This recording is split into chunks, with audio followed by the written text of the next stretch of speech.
The walls. When Emma signed the papers for her first home, she felt a surge of excitement mixed with nerves.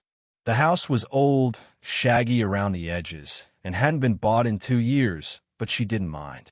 It had character. It was a living piece of history. Quiet creaks in the floors, faded wallpaper peeling in corners, all part of its charm. But soon, a problem began to gnaw at her peace. Dark stains seeped from the walls, slick and shifting between deep crimson and oily black. She figured it was some weird water damage. She hired a plumber, but they couldn't come out until the following month. Emma scrubbed the walls with every cleaner she could find. She cleaned the house from floor to ceiling, even hired professionals to spray for mold or mildew. But the dark substance kept leaking, an endless, creeping stain. Along with the stains came the smell, a horrid sour stench that no amount of air fresheners, sprays, or treatments could kill. The odor always returned after a few days. The house stank, a rotting, metallic tang that clung to every surface. Emma's stomach churned whenever she walked through the front door. Days stretched into weeks, and Emma's unease deepened.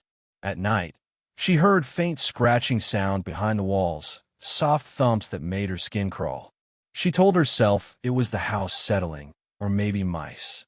Mice it definitely was. One afternoon, Emma sat on her bed watching TV when she noticed the wall beginning to leak that same dark substance.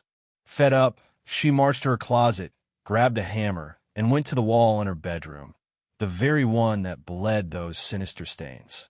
With trembling hands, she smashed through the plaster and drywall.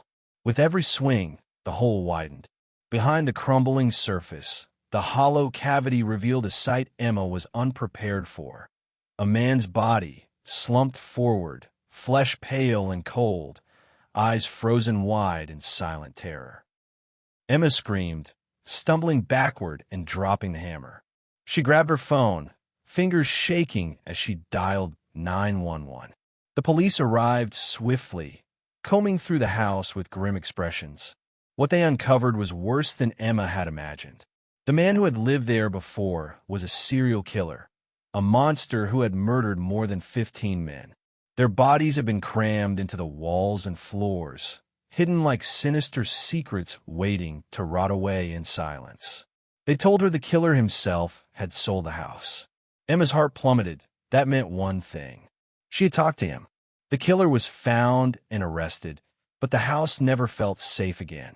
Emma moved out soon after, but the smell lingered, in her clothes, in her hair, and most of all, in the memory of those walls that weep dark secrets. Even now, she wonders if those walls will ever stop leaking.